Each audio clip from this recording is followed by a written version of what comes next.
Hello प्यारे बच्चों, कैसे हैं आप सभी लोग। उम्मीद करती हूँ कि आप सभी लोग बहुत ही अच्छे और स्वस्थ होंगे।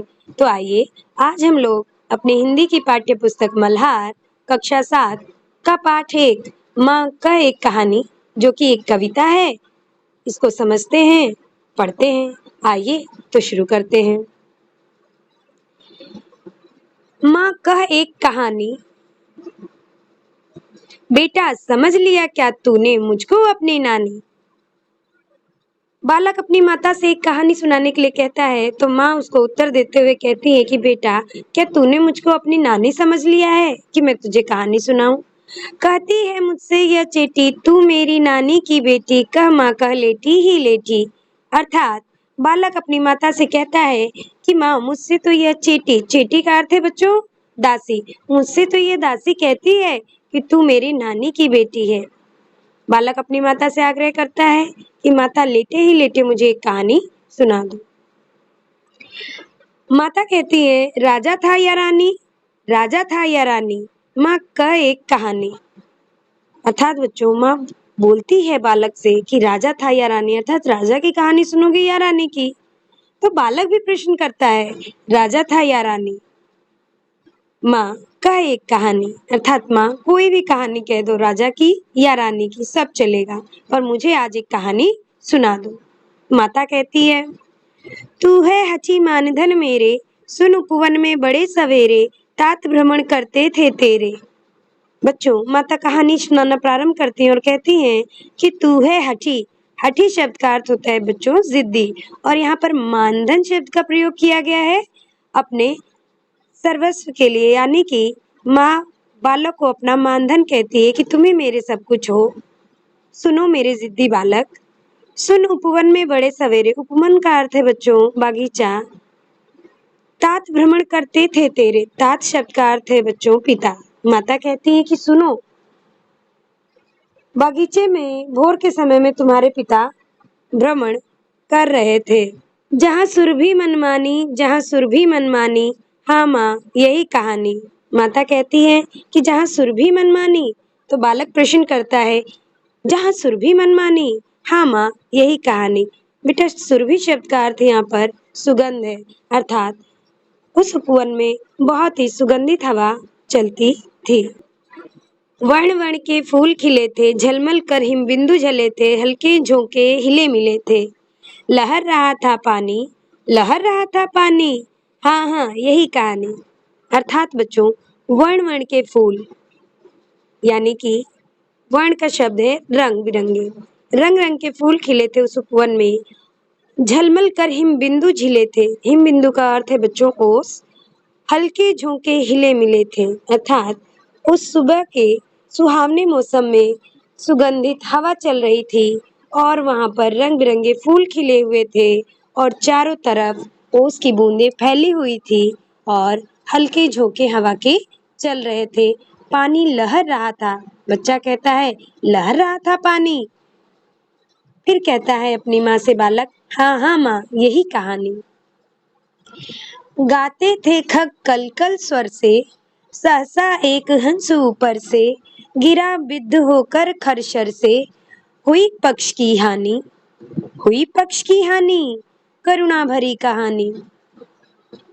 इन पंक्तियों का अर्थ है बच्चों कि माँ अपने बालक से कहती है कि उस भोर के सुहावने समय में पक्षी अपने मीठे स्वर में गा रहे थे, तभी सहसा, सहसा का अर्थ है बच्चों अचानक, अचानक से एक हंस ऊपर से बिद्ध, बिद्ध अर्थात घायल होकर गिरा। यहाँ पर एक शब्द है बच्चों शर, अर्थात शर का अर्थ होता है बाण। बाण से घायल होकर एक पक्षी अचानक आसमान से नीचे गिरा। हुई पक्ष की हानि, पक्ष शब्द का अर्थ है बच्चों पंख, कि जब वह बाण से घायल हुआ तो उसके पक्ष की हानि हुई, अर्थात उसका पक्ष यानी कि पंख घायल हो गया। तो बच्चा भी पूछता है, हुई पक्ष की हानि। माता कहती हैं, करुणा भरी कहानी, अर्थात ये करुणा भरी कहानी है। चौंक उन्होंने उसे उठाया, नया जन्म सा उसने पाया, इतने में आखेटक आया। माँ कहती है कि बहुत ही चकित होकर तुम्हारे पिता ने उसे, उस पक्षी को उठाया और तुम्हारी पिता की गोद में उस पक्षी को ऐसा लग रहा था कि मानो उसने नया जन्म पा लिया हो और इतने में ही आखेटक आ गया। आखेटक शब्द का अर्थ है बच्चों शिकारी।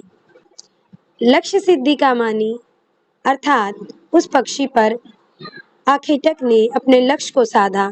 बच्चा भी कहता है लक्ष्य सिद्धि का मानी कोमल कठिन कहानी, अर्थात ये बहुत कोमल और कठिन कहानी है। मांगा उसने आहत पक्षी तेरे तात किंतु थे रक्षी, तब उसने जो था खगबक्षी हट करने की ठानी, हट करने की ठानी अब बढ़ चली कहानी। अर्थात बेटा उस आहत शब्द का अर्थ है घायल।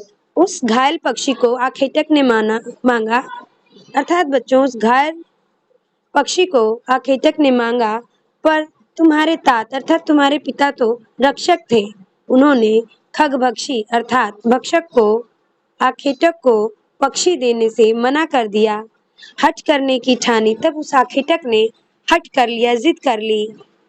तो बच्चा भी कहता है हट करने की ठानी अब बढ़ चली कहानी।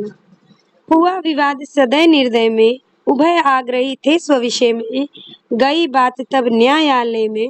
हुआ विवाद सदय निर्दय में, विवाद का अर्थ है बच्चों बहस, सदय का अर्थ है दयालु और निर्दय का अर्थ है बच्चों निर्दयी। अर्थात दयालु और निर्दयी में विवाद हो गया, बहस हो गई। एक पक्षी को लेना चाहता था मारने के लिए, परंतु एक पक्षी को लेना चाहते थे उसके प्राणों की रक्षा के लिए। उभय का अर्थ है बच्चों दोनों, दोनों ही आग्रही मतलब आग्रह करने वाले स्व विषय में अपने अपने विषय में अड़े हुए थे, और जब मामला उन दोनों लोगों में नहीं सुलझा तो बात न्यायालय तक गई। सुनी सभी ने जानी, सुनी सभी ने जानी, व्यापक हुई कहानी। और बच्चों जब ये बात न्यायालय में गई तो सभी लोगों ने उस कहानी को सुनी और जानी। व्यापक हुई कहानी, व्यापक का अर्थ है बच्चों फैलना, यानी कि ये कहानी पूरी तरीके से फैल गई, अर्थात इस बात का सभी को पता चल गया जब ये बात न्यायालय में पहुंची। राहुल तू निर्णय कर इसका, न्याय पक्ष लेता है किसका, कह दे निर्भय जय हो जिसका।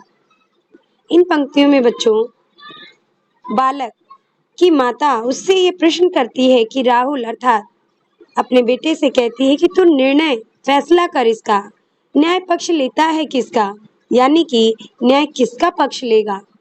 कह दे निर्भय जय हो जिसका, निर्भय यानी कि बिना डरे। माँ अपने बच्चे से कहती है कि तुम्हारे मत से तुम्हारे विचार से न्याय किसके पक्ष में होना चाहिए, पक्षी को बचाने वाले के या पक्षी को मारने वाले के। तुम निर्भय होकर यह बात बता दो। सुन लूं तेरी बानी, माँ मेरी क्या बानी, मैं सुन रहा कहानी। माता कहती है कि मैं तुम्हारी बानी अर्थात जबान से सुन लूं कि तुम्हारा फैसला क्या होगा। तो बालक कहता है माँ मेरी क्या बानी। बच्चा प्रश्न करते हुए बोलता है मैं तो कहानी सुन रहा था।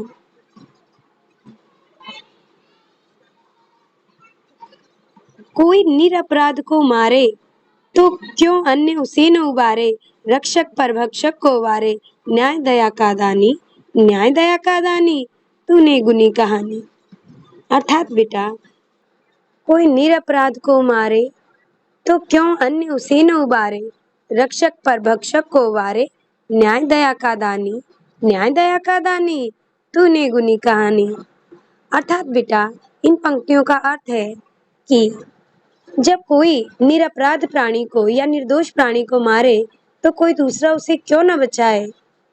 रक्षक पर भक्षक को वारे, अर्थात रक्षक रक्षा करने वाला हिंसा करने वाले भक्षक से ज्यादा महान होता है।